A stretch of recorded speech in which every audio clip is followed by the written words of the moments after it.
Hoax atau berita bohong memiliki dampak yang signifikan terhadap kepercayaan publik, terhadap pemerintah dan stabilitas politik suatu negara.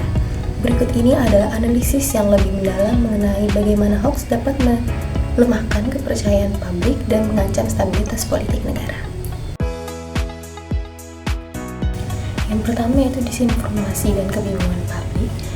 Hoax seringkali menyebarkan informasi yang salah atau menyesatkan yang dapat menyebabkan kebingungan di kalangan masyarakat.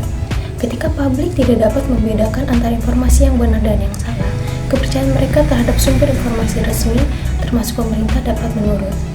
Dalam konteks ini, hoax berfungsi sebagai alat untuk menciptakan keraguan terhadap kebijakan dan tindakan pemerintah. Misalnya, hoax yang menyatakan bahwa pemerintah tidak transparan atau tidak kompeten dalam menangani isu-isu penting yang dapat mengakibatkan masyarakat merasa skeptis terhadap niat dan kemampuan pemerintah. Yang kedua yaitu polarisasi sosial. Penyebaran hoax dapat memperburuk polarisasi di masyarakat. Ketika hoax digunakan sebagai alat propaganda untuk menyerang lawan politik atau kelompok tertentu, hal ini dapat menciptakan ketegangan dan konflik di antara berbagai kelompok dalam masyarakat. Polarisasi ini dapat mengakibatkan ketidakstabilan politik dan mengganggu proses demokrasi.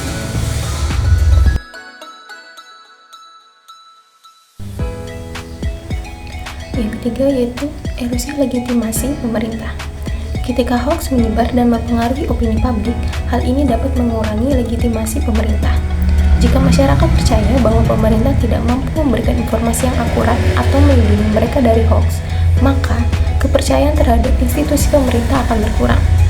Erosi legitimasi ini dapat menyebabkan ketidakpuasan yang meluas yang dapat memicu proses demonstrasi atau bahkan gerakan anti pemerintah.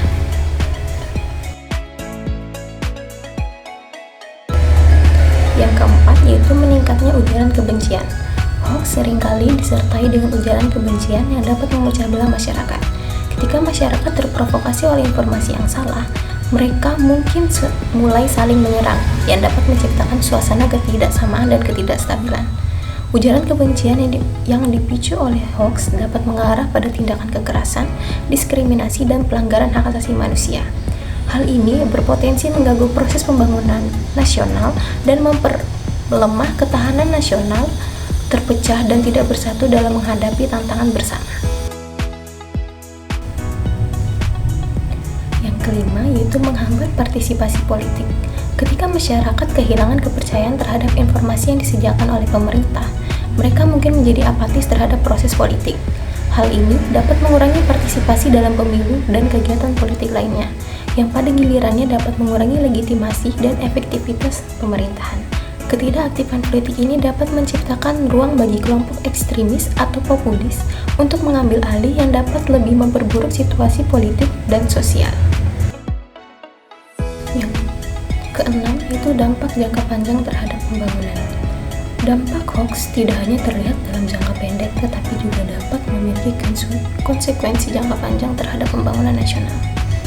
Ketika kepercayaan publik terhadap pemerintah menurun, hal ini dapat menghambat investasi baik domestik maupun asing yang sangat penting untuk pertumbuhan ekonomi. Selain itu, ketidakstabilan politik yang dihasilkan dari hoax dapat mengganggu program-program pembangunan yang telah direncanakan sehingga menghambat kemajuan sosial dan ekonomi.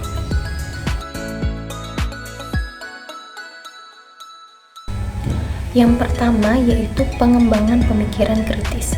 Pendidikan kewarganegaraan berfokus pada pengembangan kemampuan berpikir kritis dan analisis. Melalui kurikulum yang dirancang untuk mendorong diskusi dan debat, siswa diajarkan untuk menganalisis sumber informasi dan membedakan fakta dan opini. Yang kedua yaitu peningkatan kesadaran sosial pendidikan kewarganegaraan untuk menanamkan rasa tanggung jawab sosial di kalangan siswa dengan memahami peran mereka sebagai warga negara individu, yaitu untuk menjadi orang yang lebih bertanggung jawab dan mendorong agar dapat diskusi kritis.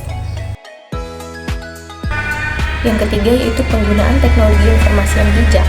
Di era digital saat ini, pemahaman tentang teknologi informasi sangat penting.